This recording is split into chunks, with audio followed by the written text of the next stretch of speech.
انگریز کا زمانہ تھا، آخر گرفتار تو ہونا ہی تھا. میاں والی جیل میں ڈال دیا گیا. بمبئی سے بڑے بڑے وکیلوں کو بلایا.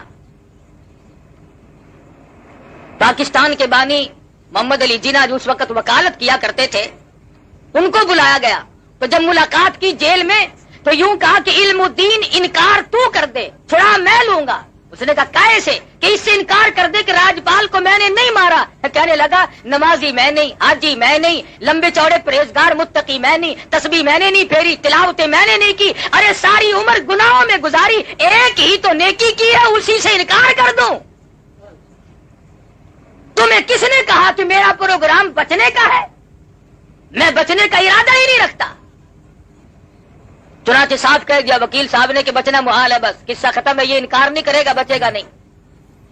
چنانچہ سزائے موت آخر ہوئی. مولانا قاضی احسان احمد شجابادی سب قید رحمۃ اللہ علیہ فرماتے تھے کہ جس وقت جیل میں ملاقات کرنے گئے تو جیل کے سپرڈنٹ نے بتلایا کہ رات کو علم الدین کی کوٹڑی سے ایسے نور کی روشنی نکلتی ہے، آسمان تک بلند ہو جاتی ہے. تمام لوگوں نے دیکھا، سب لوگ دیکھتے تھے. بالآخر وہ گھڑی آ پہنچی، سزائے موت ہو گئی، پھانسی کا وقت قریب آ گیا، پھندے کے قریب پہنچا. عزیز رشتہ دار آئے، ملنے جلنے والے لوگ، مسلمان ہمدرد آدمی کہنے لگے علم الدین کوئی تمنا ہو تو بتاؤ، کوئی آرزو ہو تو کہہ لو، کسی قسم کی حسرت ہو تو بیان کرو. پھندا پکڑ کر کہنے لگا بس اب ایک ہی تمنا ہے، ایک ہی آرزو ہے، ایک ہی حسرت ہے، اور وہ یہ کہ جو تجلی، جو نور، جس چیز کا دیدار جیل کی کوٹڑی میں بار بار ہوا، علم الدین کی تمنا بس اب ہر وقت وہی دیدار کرتا رہوں. علم الدین تو دنیا میں اب نہیں رہے گا، تیرا آخری وقت آ پہنچا، پھندا تیرے سامنے پھانسی کا موجود ہے. چوم کے کہنے لگا لوگوں تمہاری نظروں میں یہ موت کا پھندا ہے، میری نظروں میں محبوب کو ملنے کا دروازہ ہے. تم اس کو موت کا پھندا کہتے ہو، میں اس سے آقا سے ملنے کا ایک دروازہ کہتا ہوں. ادھر موت آئے گی، ادھر میں اپنے آقا سے ملوں گا. مجھے بڑی خوشی ہے، میں غم میں جان قطع نہیں دے رہا، بس یقین بیٹھ جو گیا. دیکھا دنیا نے کہ دنیا کے سامنے کیا ہوا. اور صحابہ اکرام کا تو کیا کہنا کہ انہوں نے اپنے اپنے وقت میں اور اپنے اپنے انداز میں اللہ تبارک و تعالیٰ کے ایک ایک حکم پہ جان کی بازی لگائی. توحید باری تعالیٰ صحابہ اکرام جب بیان کرتے تھے، اپنے ایمان کا اعلان کرتے تھے تو سارے کافر دشمن ہو جاتے تھے، اپنے بھی پرائے. یاریاں ٹوٹتی تھی، رشتہ داریاں ٹوٹتی تھی، عزیز و اقارب الگ ہوتے تھے، مقام جاتا تھا، حتیٰ کہ وطن کو بھی خیر باد کہنا پڑا صحابہ کرام. اور دوسری طرف ان کو تمام چیزیں یوں میسر تھی. حضرت زید بن حارث ہیں سب قید رضی اللہ تعالیٰ عنہ، غلام ہیں، بکتے بکتے حضور صلی اللہ علیہ وسلم کے پاس پہنچے، حضور نے خرید لیا. والد کو پتا چلا کہ میرا بیٹا مکے میں ہے، تلاش کرتے کرتے حضور کے پاس آ پہنچا. حضور نے فرمایا میں نے تجھے آزاد کر دیا، تو اپنے باپ کے ساتھ جا سکتا ہے. زید بن حارث کھڑے ہو کر کے کہنے لگے میں اپنے باپ کے ساتھ تو تب جاؤں جب مجھے سرکار مدینہ جیسا شفیق باپ کہیں اور ملتا ہو. کس قدر سرکار دو عالم صلی اللہ علیہ وسلم کی رحیمانہ اور قریبانہ زندگی ہے کہ صحابہ کرام کو یوں گرویدہ کر دیا. لیکن ظالموں نے، دشمنان دین نے سرکار دو عالم صلی اللہ علیہ وسلم کو بھی نہیں بخشا. رات دن پروگرام بناتے تھے، ہر وقت تجویزیں لڑاتے تھے، کون سی صورت ہے ان کو ختم کرنے کی، کیا طریقہ کار ہو سکتا ہے. چنانچہ ایک روز پروگرام بنایا کہ بھی سارے اکٹھے ہو کر ابو طالب کے پاس چلو، پھر کوئی بات بنے گی. غلط کار لوگ رات دن تجویزیں ہی بنایا کرتے ہیں. اکٹھے ہو کر کے آ گئے ابو طالب کے پاس اور آ کر کے کہنے لگے ابو طالب تیرے بڑھیپے کا لحاظ ہے، تو مکے کا سردار ہے، بڑا معزز آدمی ہے، ورنہ اس نبی کو تو نعوذ باللہ ہم نے کبھی سے اڑا دیا ہوتا. ہم کوئی تھوڑے، توبہ، ہماری طاقت کا کوئی اندازہ کر سکتا ہے؟ تیری سرداری کا لحاظ ہے، تیرے بڑھیپے کا لحاظ ہے. ابو طالب کہنے لگا کیا بات ہے، تمہیں کیا تکلیف پہنچی؟ لگا یہ تمہارا بھتیجا ہمیں ہر وقت گالیاں نکالتا ہے، ہر وقت ہمیں گالیاں دیتا ہے تمہارا بھتیجا. ابو طالب نے حضور انور سب کہہ دو صلی اللہ علیہ وسلم کی ذات اقدس کو بلوا بھیجا. حضور تشریف لے آئے. ابو طالب کہنے لگے او میرے یتیم بھتیجے، یہ مکے کے لوگ شکایت کرتے ہیں، کہتے ہیں تیرا بھتیجا گالیاں نکالتا ہے۔ حضور صلی اللہ علیہ وسلم نے فرمایا چچا جان ساری عمر میں کبھی بھی کسی کو کسی حال میں بھی گالی نہیں دی، پتھر میں نے کھائے، مار میں نے کھائی، رات دن ان کی مار سہتا ہوں، میں نے تو کبھی گالی تو کیا بد دعا بھی نہیں دی۔ مکی کا کون سا چوک ہے جس میں انہوں نے مجھے نہیں مارا؟ کون سی وہ جگہ ہے؟ صحابی کہتا ہے امام الانبیاء محبوب کبریا حضرت محمد مصطفیٰ صلی اللہ علیہ وسلم مکے کے چوک میں کھڑے ہو کر لوگوں کو قرآن مجید سنا رہے ہیں۔ میں اس وقت تک مسلمان بھی نہیں تھا، میں نے دیکھا چاروں طرف کافروں کا مجمع لگا ہوا ہے، کوئی پتھر مار رہا ہے، کوئی اینٹ مارتا ہے، کوئی روڑے مارتا ہے، کوئی ہڈی مارتا ہے پھینک کر، چاروں طرف سے مار پڑ رہی ہے، اور سرکار مدینہ بلا تحمل قرآن مجید کی تلاوت فرما رہے ہیں، زخموں سے خون کے پھوارے چھوٹ رہے ہیں۔ ایک عورت نے کوٹھی پہ سے آواز دی اے زینب تم کہاں چلی گئی؟ تمہارے ابا کو لوگوں نے لولوان کر دیا۔ حضرت زینب اپنے گھر سے نکلی رضی اللہ تعالیٰ عنہ پانی کا پیالہ لے کر، زینب کی آنکھوں نے دیکھا سرکار مدینہ کا تمام جسم زخمی ہے، لہو میں کپڑے بھی تربتر ہیں، شرابور ہیں۔ بیٹی اپنے باپ کو لپٹ گئی، ابا جان گھر چلو، یہ لوگ کیوں مارتے ہیں؟ کیا وجہ ہے؟ مار کیوں پڑی؟ کیا ہوا؟ آپ تو کسی کا مال نہیں چھینتے، ادھار لے کر واپس کرتے ہو، محافظت کرتے ہو، سب کی عزت کرتے ہو، صلہ رحمی فرماتے ہو، آپ کو لوگ کیوں مارتے ہیں؟ فرمایا بیٹی تجھے معلوم نہیں، میں ان تمام لوگوں کو یہ کہتا ہوں ساری کائنات کا مالک وہ ایک خدا ہے، اس پر یہ برف دیوتا ہوتے ہیں، اس کی یہ وجہ ہے ان سب کے ناراض ہونے کی۔ میں خدا کا قرآن سناتا ہوں، اللہ کی توحید کا پیغام ان تک پہنچاتا ہوں۔ مورخین نے لکھا ہے حضرت زینب نے پانی کا پیالہ پیش کر دیا، سرکار مدینہ صلی اللہ علیہ وسلم نے منہ مبارک میں لے کر کلی جو کی تو منہ سے لہو آیا۔ وہ مار صحیح ہے کالی کملی والے نے، خدا کی قسم حضور فرماتے ہیں بخاری شریف میں حدیث موجود ہے کہ اللہ کی راہ میں جتنی میں نے مار کھائی اس زمین کے اوپر اس آسمان کے نیچے اتنی کسی نے مار نہیں کھائی۔ اور بلکہ ایک مقام پہ آتا ہے یوں فرمایا کہ اور تو اور رہے غیر تو غیر رہے، میری پیدائش کے وقت میں جس چچا نے مٹھائی بانٹی تھی، جس نے باندیا اور غلام آزاد کیے تھے، میرے بدن پہ میرے جسم پہ ایسی جگہ نہیں جہاں پہ سگے چچے کے ہاتھ کا پتھر نہ لگا۔ کوئی مذاق ہے؟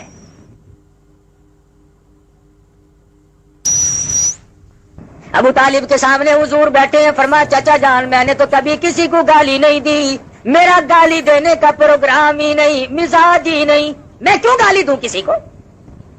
وہ وہیں پہ بیٹھے تھے، مکے کے جو بڑے بڑے شیطان تھے وہ وہیں موجود تھے، کہنے لگے کون کہتا گالی نہیں دیتے، ہر وقت نکالتے ہو گالیاں؟ اس نے کہا نہ میں نے گالیاں کب نکالی؟ انہوں نے کہتا نہیں کہ سارے جہان کے خدا جھوٹے ہیں، تمام خدا غلط ہیں، بس ایک خدا صحیح ہے، وہی حکم الحاکمین۔ انہوں نے کہا یہ گالی ہے کہ ہاں یہی تو گالی ہے۔ حضور صلی اللہ علیہ وسلم نے فرمایا کہ تمہارے نزدیک اگر یہ گالی ہے تو مجھے خدا کا حکم ہے کہ میں یہ پیغام پہنچاتا رہوں چاہے میری ہڈیاں بھی ختم کر دی جائیں۔ ابو طالب بیچارہ کیا سمجھتا؟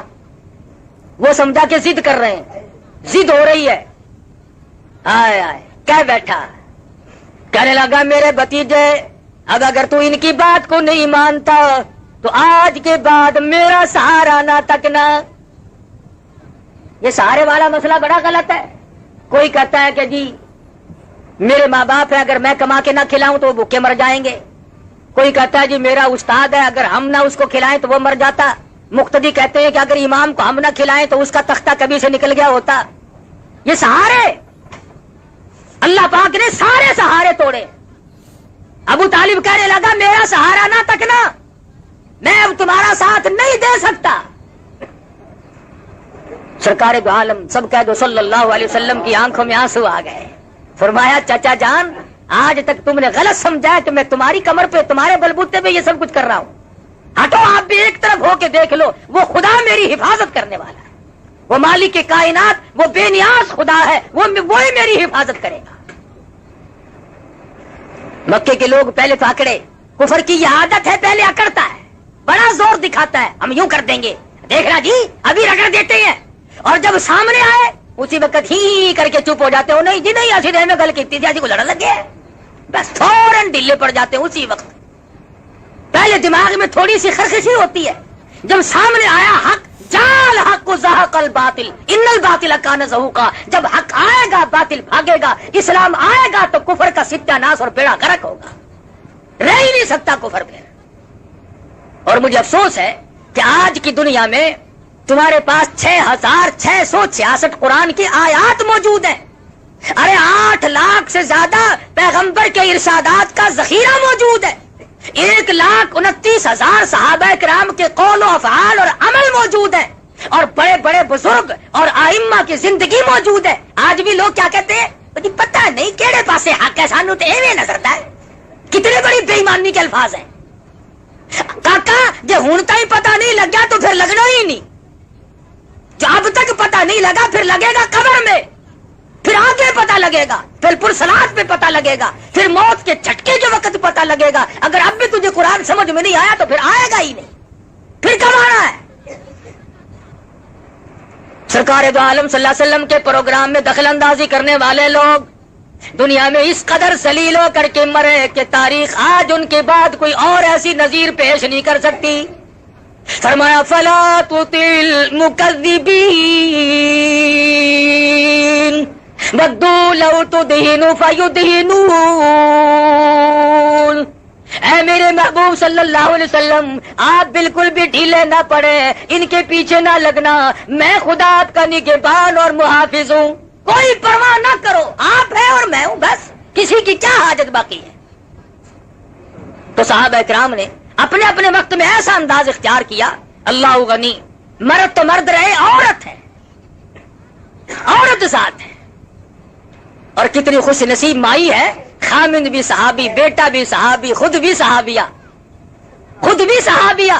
ارے قربان کر دوں 2 جان کی دولت ہے اس مائی کی جوتے سے اڑی ہوئی خاک پہ, جس کا پورا گھرانہ کالی کملی والے کا غلام بن چکا ہو, اور غلام بھی اس طرح کا. ابو جہل کو مکے میں صرف سمیہ ملتی تھی, اسے اور کوئی نہ ملا. اسے ڈھونڈ کر کیوں لایا؟ ایماندار اور بھی تو تھے, اس کے بیٹے کو پکڑ کے لاتا, اس کے خامن کو پکڑ کے لاتا, خاندان کے اور لوگوں کو اس طریقے سے کیوں نہیں مارا؟ اس لیے کہ بیٹا جوان تھا, خامن بھی طاقتور تھا, اور لوگوں کی جانوں میں جان تھی. ابو جہل مکے کا بدماش تھا, کہنے لگا کمزور کو مارنا آسان ہے, کمزور کو مارنا آسان ہے. سمیہ اس قدر بڑھیپا طے کر چکی تھی, گردن ہلتی تھی, زبان تتلاتی تھی, ہاتھ حرکت کرتے تھے, گردن میں ہاتھ پاؤں میں ریشہ آ چکا تھا, لیکن خدا بند ذوالجلال کا دیا ہوا ایمان اور نبی کا عطا کردہ کلمہ اور اللہ کی توحید کو سمیہ نے اپنی رگوں میں ایسا بسایا تھا کہ زمین و آسمان ہل سکتے ہیں, پر آسمان کے سمیہ کے ایمان میں فرق نہیں آ سکتا. اتنا مضبوط ایمان تھا. ابو جہل سارے مکے میں سے ڈھونڈ کے لایا بڑھیا کو. پتا چلا یہ جو کمزوروں کو لوگ مارا کرتے ہیں, غریبوں کو ستایا کرتے ہیں, محکوموں پہ ظلم کیا کرتے ہیں, پتا چلا کہ ان شیطانوں نے یہ چال ابو جہل سے سیکھی ہے, اور اسی کی نسل ہو تو کوئی پتہ ہی نہیں, ورنہ اور مکے میں مل سکتے تھے. سمیہ کو چھانٹ کے کیوں لایا؟ اس لیے کہ یہ بوڑھی ہے, کمزور ہے, ڈر جائے گی, عمر رسیدہ عورت ہے, گھبرا جائے گی, بڑھیپے میں ویسے بھی دل کمزور ہو جاتا ہے. لا کر میدان میں کھڑی کر دی, پیروں میں رسی باندھ دی, ہاتھوں میں رسی باندھ دی, اور برچا لے کر کہنے لگا سمیہ اب 2 راستے ہیں, یا جان بچا یا ایمان بچا, تیسرا راستہ نہیں ہے. سمیہ فرمانے لگی او ظالم تو کیا سمجھتا ہے, جو برچا تو مجھے مارنے کے لیے دکھاتا ہے, میں تو محبوب کا دروازہ کھولنے کے لیے اس کو چابی سمجھتی ہوں. تو مجھے برچا دکھا رہا ہے مارنے کے لیے, اور مرنے میں میرے دیر کیا ہے؟ بہتر ہوگا کہ برچا تیرا ہو, سر میرا ہو, ڈر میرے آقا کا ہو, اور میں جا کر کہوں کہ میں حاضر ہو گئی ہوں. اس سے بڑی کیا سعادت ہو سکتی ہے؟ نعرہ تکبیر. مجھے اور کیا چاہیے؟